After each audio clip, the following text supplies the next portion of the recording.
রাক্ষসটি তখন বিশুকে তরোয়াল দিয়ে পেটের মধ্যে মেরে তাকে মেরে ফেলে। একদিন ভর রাতের বেলায় বিশু ও সঞ্জিত চায়ের দোকানে মঙ্গলদার চায়ের দোকানে এসে চা খাচ্ছিল। ওই ভর রাতের বেলায় হঠাৎ করে এক সময় একটা লোক তাদের কাছে হাঁটতে হাঁটতে এসে তাদের সামনে ওখানে দাঁড়িয়ে যায়। তারপরে সঞ্জিতকে কিছু একটা বলতে থাকে তার হাতে চিঠি নিয়ে। রাতুল তখন বিশুকে ডেকে তার সামনে এনে তাকে তার হাতে তখন চিঠিটা দিয়ে দেয়। চিঠি দেওয়ার পরে রাতুল ওখান থেকে চলে যায়। মাঝপথে খেরের পালা, আমার বাড়ি বরের গাছতলা। তুই আমার বাড়িতে আসবি, একা আসতে হবে, কেউ সাথে আসলে তবে তোকে মেরে খেয়ে ফেলবো আমি। আরে বিশুবাই নাতি, তুই যদি এই লেখা পড়ার মতো যদি তুই তার জায়গা মতো চলে যাস, এটা তো দেখছি রাক্ষসের লেখা। তুই ওখানে যাস না বিশু, তোকে ওই রাক্ষসটি মেরে কিন্তু খেয়ে ফেলবে। আরে মঙ্গলদা, রাখো তো তোমার কথা। আমার এক বন্ধু এক ভয়ানক ঘটনার কারণে মারা গিয়েছে। আমার ওই বন্ধুর সাথে দেখা করতেই হবে, আমাকে ওই বাড়িতে যেতেই হবে। একাই যাব আমি।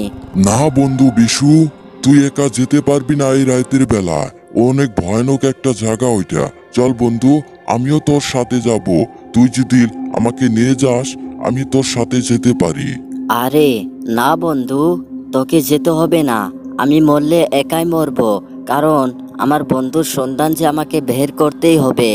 তুই এখানেই থাক। তাছাড়া আর ওই রাক্ষসটি আমাকে একলাই যেতে বলেছে। তুই থাক, আমি এখনই যাই। ওই বলে বিশু তখন হাঁটতে হাঁটতে রওনা দিয়ে দেয়। অনেক ভয়ানক জায়গা দিয়ে যখন বিশু যাচ্ছিল, একটা অনেক জোরে বাতাস চলতে শুরু করে। অনেক ভয়ানক আওয়াজ শুরু হয়। তখন বাতাসের কারণে তার হাতে থেকে চিঠিটি উড়ে যায়। সে তো সেটা দেখে অনেক অবাক হয়ে যায়। তখনই বাতাসটি বন্ধ হয়ে যায়। তারপরে বিশু বলতে থাকে, ওই তো উঠানের মধ্যে খেরের পালা রয়েছে, ওইটাই বুঝি বড়ই গাছতলার বাড়ি। ওখানে আমাকে যেতে হবে। ওই তো দেখা যাচ্ছে, আমি এখনই চলে যাই। ওই বলে বিশু তখন হাঁটতে হাঁটতে রওনা দিয়ে দেয়। সে তখনই ওই বড়ই গাছতলা মাঝপথে খেরের পালার বাড়ি দিকে চলে এলো। দরজার সামনে যেয়ে অনেক অবাক হয়ে যায়, কারণ দরজাটা লাগানো ছিল। কিছুক্ষণ বাদে তখন বলতে থাকে বিশু, আরে এ তো দরজা লাগানো, আমি কিভাবে ঘরের ভিতরে যাব? একটু চেষ্টা করে দেখি। অনেক চেষ্টা করার পরে বিশু তখন ঘরের ভিতরে এসে দেখে যে একটা রাক্ষস তার সামনে বসে রয়েছে। সেটা দেখে তো অনেক সে অবাক হয়ে যায়। তখন রাক্ষসটি বিশুকে বলতে থাকে, এই বিশু বন্ধু আমার, আজ তোকে আমি মেরেই তবে ছাড়বো, কারণ তুই বন্ধুর প্রতিদান দিতে জানিস নি। আজ তোকে আমি মেরে ফেলবো। হা হা। রাক্ষস, তুমি আমাকে মেরো না। তুমি তো আগে জিন্দা থাকা অবস্থায় তুমি আমার বন্ধু ছিলাও। আজকে তুমি রাক্ষস হয়ে এক বন্ধুকে তুমি মেরে ফেলতে চাও? কি কারণে? তুমি আমাকে ছেড়ে দাও। এখানে কেঁদে কোনো লাভ নাই। আর ছেড়ে দেওয়ার কোনো কথাই ভাবিস না। আজ তোকে আমি মেরে ফেলবো, কারণ হলো আমার কোনো বন্ধুকে আমি জিন্দা ছাড়বো না। হা হা হা।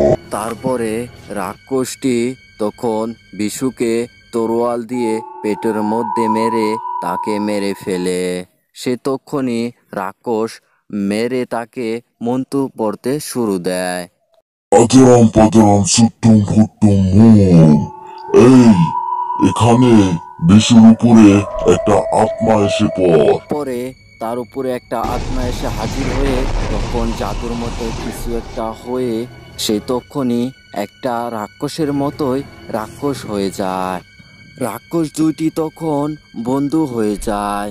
আরও রাক্ষসের যে বন্ধু ছিল সেই বন্ধুদের সাথে রাক্ষস কি করে সেইটা দেখতে হলে আমাদের ভিডিওটার কমেন্টে আপনারা পার্ট 2 লিখে দিবেন আর আমাদের চ্যানেলটাকে সাবস্ক্রাইব করে রাখুন। নতুন নতুন হিস্ট্রি পেতে ভূতের অবশ্যই কিন্তু সাবস্ক্রাইব করে দিবা। ভিডিওটাকে কিন্তু লাইক করতে ভুলবা না। ধন্যবাদ।